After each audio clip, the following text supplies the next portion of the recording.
Hello વિદ્યાર્થી મિત્રો, કેમ છો? મજામાં જશો. હું છું પ્રતિક પંચાલ અને ડિપેક્સ એજ્યુકેશન યુટ્યુબ ચેનલમાં તમારું સ્વાગત કરું છું. આજે આપણે ધોરણ 12 કોમર્સની અર્થશાસ્ત્રની આઈએમપી જોવાના છીએ. અગાઉ આપણે સેક્શન એ, બી અને સી જોયો હતો અર્થશાસ્ત્રની અંદર, ઇકોનોમિક્સની અંદર. આજે આપણે સેક્શન ડી જોવાના છીએ અને પછી છેલ્લે આપણે તમારો સેક્શન ઈ રહેશે. એટલે તમને બધા જ સેક્શનના આઈએમપી મળી જશે અર્થશાસ્ત્રના. એટલે અર્થશાસ્ત્રમાં ફૂલ તૈયારી રાખજો અને પહેલા જ પેપરમાં તમારા 100માંથી 100 ગુણ આવે એવી તૈયારી રાખજો, બરાબર. આજે એમસીક્યુ ને બધું આપણે મટીરિયલ આપીએ છીએ એ તમે જો, પરંતુ તમે તમારું પણ વાંચજો અને ઉપરાંત આ જે છે એ તમને રિવિઝન કરવામાં મદદ કરશે, બરાબર. તો ચેનલમાં નવા હોય તો ચેનલને સબસ્ક્રાઈબ કરી દેજો અને એન્ડ સુધી જોડાયેલા રહેજો. હવે આપણે આગળ વધીએ તો કે ચેપ્ટર વાઇઝ આપણે જોઈશું. એટલે પહેલા ચેપ્ટરની અંદર આપણે જોઈએ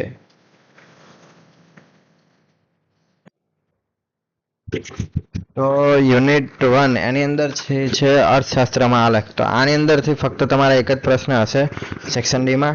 એટલે આ ત્રણમાંથી ગમે તે એક હોઈ શકે છે. આકૃતિ અને આલેખ દોરતી વખતે ધ્યાનમાં રાખવાની બાબતો જણાવો. ત્યારબાદ છે કે અર્થશાસ્ત્રના અભ્યાસમાં ઇન્ટરનેટ ટેકનોલોજીની ઉપયોગિતા જણાવો. અને ત્યાર પછીનો પ્રશ્ન છે કે સ્તંભ આકૃતિ એટલે શું? સ્તંભ આકૃતિ દોરતી વખતે ધ્યાનમાં રાખવાની બાબતો જણાવો. આ ત્રણમાંથી ગમે તે એક ક્વેશ્ચન હોઈ શકે છે.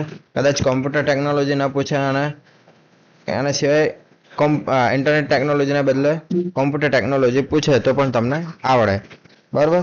ત્યારબાદ છે કે વૃદ્ધિ અને વિકાસના નિર્દેશકો. તો એની અંદર છે કે માનવ વિકાસ આંકનું મહત્વ જણાવો. ત્યારબાદ આર્થિક વિકાસ અને આર્થિક વૃદ્ધિનો તફાવત. તો આની અંદર 9 મુદ્દા છે અને 9 મુદ્દા એટલા કડકડાટ કરી લેજો કે સામેવાળો શિક્ષક ને એવું થાય કે આના માર્ક ક્યાંક આપવા, બરોબર.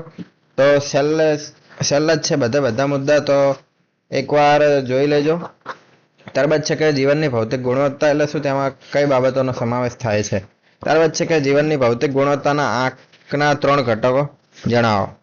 તો આની અંદર તમારે સમજાવવાના છે. ત્યારબાદ છે કે આર્થિક વિકાસના નિર્દેશક તરીકે માથાદીઠ આવકને સમજાવો.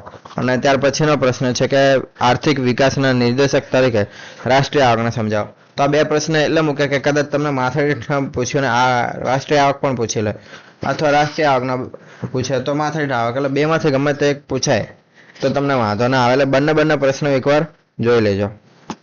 ત્યારબાદ છે કે 5મું ચેપ્ટર. ત્રીજા અને ચોથામાંથી એક પ્રશ્ન નહીં હોય એટલે ડાયરેક્ટ આપણે 5મું જોઈએ છે. તો કે ગરીબી માટેના આર્થિક કારણો સમજાવો. ત્યારબાદ પ્રધાનમંત્રી જનધન યોજના પર ટૂંક નોંધ લખો. ત્યારબાદ ગરીબીના કોઈ પણ 3 નિર્દેશકો ચર્ચો. હવે નિર્દેશકો તમારે 11 જ છે પણ તમારે સમજાવવાના કેટલા? 3 જ સમજાવવાના છે, બરાબર. સેક્શન ડી છે એટલે 3 જ નિર્દેશક સમજાવવાના. એની અંદર તમારે શું કરવાનું, તો જ્યારે તમારે સેક્શન ડી ચાલુ કરો ને તો ઉપર તમારે લખવાનું ગરીબીની વ્યાખ્યા લખવાની. ત્યારબાદ એના જેટલા પણ નિર્દેશકો છે એના નામ લખવાના, નંબર આપીને. ને એની અંદરથી તમને જે ઈચ્છા થાય કે આ 3 તમને સારા એવા આવડે છે ડીપમાં, તો તમે 3 પ્રશ્નો લખો ને તો એની અંદર તમને પૂરેપૂરા માર્ક મળી જશે. એટલે કે 3 મુદ્દા લખશો એટલે તમને પૂરેપૂરા માર્ક મળી જશે. ત્યારબાદ છે કે સાપેક્ષ ગરીબી અને નિરપેક્ષ ગરીબી વચ્ચેનો તફાવત સ્પષ્ટ કરો. તો એ તફાવત તમારે સ્પષ્ટ કરવાનો રહેશે. ત્યારબાદ છે કે ગરીબી માટેના સામાજિક કારણો સમજાવો. સામાજિક કારણોની અંદર 3 મુદ્દા છે તો એ 3 મુદ્દા કડકડાટ કરી લેજો. અને ગરીબીના અન્ય કારણો, તો જે અન્ય કારણો બચ્યા હોય એ તમારે કરવાના રહેશે. ત્યારબાદ છે કે બેરોજગારીની અંદર એક જ પ્રશ્ન હશે એટલે એના માટે આપણે 4 પ્રશ્નો મૂકે છે કે 4માંથી ગમે તે એક તો પૂછાઈ શકે છે એટલે મોટા કરી લેજો. ખામીયુક્ત શિક્ષણ પદ્ધતિ બેરોજગારી માટે જવાબદાર છે, સમજાવો. તો મોસ્ટ ટાઈમ ક્વેશ્ચન છે. ત્યારબાદ એનાથી પણ કે આ વર્ષે તો પૂછાશે અને પૂછાશે જ, કેમ કે મનરેગા એવો વિષય છે, ટોપિક છે કે આ પૂછાઈ જ જાય ગમે તેમ કરીને. તમને 1-2 પ્રશ્ન તો મૂકી જ દે, ના હોય તો એમસીક્યુ કાં તો પીવાયક્યુ કાં તો સેક્શન સી કે ડી ગમે તેમાં પૂછી શકે, બરાબર. એટલે કે મહાત્મા ગાંધી રાષ્ટ્રીય ગ્રામીણ રોજગારી ગેરંટી યોજના મનરેગાને સમજાવો.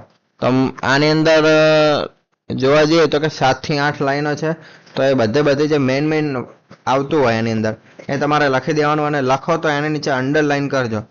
એટલે જેથી જે પેપર ચેક કરનાર હોય એને પણ ખબર પડે કે બરોબર છે અને તમને પૂરા 3 માર્ક મળી જાય. ત્યારબાદ છે કે ચક્રી બેરોજગારીનો અર્થ ઉદાહરણ સહિત સમજાવો. ના આ ચક્રી બેરોજગારી ઉપરાંત ઘર્ષણજન્ય બેરોજગારી એકવાર જોઈ લેજો, એ પણ મોસ્ટ ટાઈમ ક્વેશ્ચન છે, ગયા વર્ષે પૂછવાનો હતો. ત્યારબાદ છે કે ભારતમાં ઉદ્ભવતી બેરોજગારીના કોઈ પણ 3 કારણો વિગતે સમજાવો. ત્યારબાદ વસ્તી, તો ભારતમાં ઊંચા જન્મદર માટેના આર્થિક કારણો સમજાવો અને ઊંચા જન્મદર માટેના કારણોમાં સામાજિક પરિબળ સમજાવો. તો આ બંને મોસ્ટ ટાઈમ છે અને બંને જોઈ લેજો. ત્યારબાદ છે કે ભારતમાં વસ્તી નિયંત્રણના કોઈ પણ 3 ઉપાયો જણાવવા. હવે વસ્તી નિયંત્રણના ઘણા ઉપાયો છે, તો એની અંદરથી તમારે 3 ઉપાયો તમારી રીતે લખવાના છે. ત્યારબાદ છે કે વસ્તી નિયંત્રણમાં શિક્ષણની ભૂમિકા, તો આનાથી શિક્ષણથી વસ્તી નિયંત્રણમાં શું ફેરફાર થયો છે એ તમારે લખવાનું છે. એટલે જે ટોપિક આવતો હોય ચોપડીમાં હોય એ પ્રમાણે લખવાનું મોટા કરીને.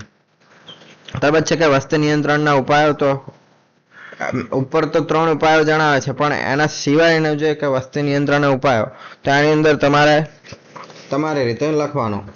અને જો 3 ઉપાયો કીધા હોય તો 3 જ લખવાના.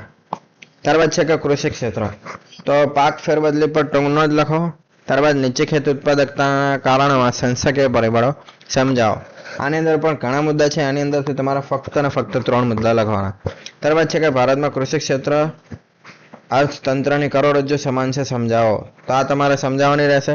અને ત્યારબાદ છે કે ખેત ઉત્પાદકતા વધારવાના કોઈ પણ 3 ટેકનોલોજીકલ સુધારાઓ ચર્ચો. તો આ ચર્ચવાના છે. ત્યારબાદ છે કે વિદેશ વેપાર, તો વિદેશ વેપારની અંદરથી તમારે જે પ્રશ્ન છે એ 1 કે 2 પ્રશ્ન લગભગ પૂછાય છે, મેં પણ જોયું નથી સરખાની અંદર, તો એ જોઈ લેજો.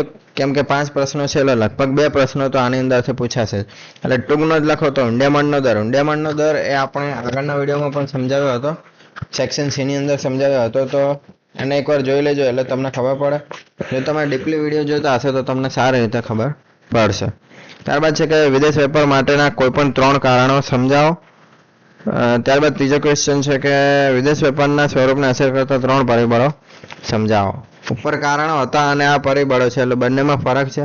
ત્યારબાદ છે કે ચાલુ ખાતા અને મૂડી ખાતાનો તફાવત સમજાવો. આ ત્રીજો તફાવત થયો તમારો, એટલે આ જોવાનો છે. અને ત્યારબાદ એના પછી પણ તફાવત જ છે કે આંતરિક વેપાર અને વિદેશ વેપાર અથવા આંતરરાષ્ટ્રીય વેપાર વચ્ચેના તફાવતના ગમે તે 3 મુદ્દા જણાવો. ત્યારબાદ છે કે 10મો ઉદ્યોગ ક્ષેત્ર. ઉદ્યોગ ક્ષેત્રની અંદરથી તમારે એક જ ક્વેશ્ચન હશે, તો ઉદ્યોગોનું મહત્વ સ્પષ્ટ કરતા 3 મુદ્દા જણાવવાના છે. ત્યારબાદ છે કે ભારતમાં નાના પાયાના ઉદ્યોગોનું મહત્વ જણાવો. ત્યારબાદ વિશિષ્ટ આર્થિક વિસ્તાર શેષ પર ટૂંકનો જ લખવાની છે. તો એની અંદર તમારે લખવાનું કે આનો ઉપયોગ શું છે અને ભારતમાં ક્યારથી લાગુ થયો, કયા કયા દેશો આનો ઉપયોગ કરે છે, બધું તમારે લખવાનું છે. ત્યારબાદ છે કે ઔદ્યોગિક વિકાસ માટે સરકારે લીધેલા કોઈ પણ 3 પગલાં સમજાવો. તો આવી રીતે તમને પ્રશ્ન પૂછાશે.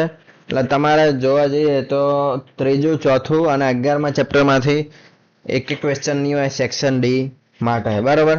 તો જે પણ હતા IMP એમ તમને આપી દીધા છે, બરાબર. તો એ બધા IMP જોઈ લેજો, એકવાર વાંચજો, પણ આના રિવિઝન તરીકે પણ એકવાર જોઈ લેજો. એટલે તમને વાંધો ના આવે, પેપર લખવા બેસે તમને થાય કે ચલો આ અમે કર્યું હતું, બરાબર. તો ચેનલમાં ન હોય તો ચેનલને સબસ્ક્રાઈબ કરી દેજો, અને અગાઉના વિડીયો ન જોયા હોય તો એ પણ જોઈ લેજો, બરાબર. તો અહીંયા અમારો આ વિડીયો પૂરો થાય છે. જો તમને અમારો આ વિડીયો પસંદ આવ્યો હોય તો વિડીયોને લાઇક કરો, શેર કરો અને ડિબેક્સ એજ્યુકેશનને સબસ્ક્રાઈબ કરો. અને આની પીડીએફની લિંક નીચે ડિસ્ક્રિપ્શનમાં આપેલી છે. ઉપરાંત વોટ્સએપ ગ્રુપમાં પણ મળી રહેશે અને ટેલિગ્રામ ચેનલમાં પણ મળી રહેશે. અને તો પણ ના મળે તો મને વોટ્સએપમાં પર્સનલી DM કરજો, હું તમને મોકલી આપીશ.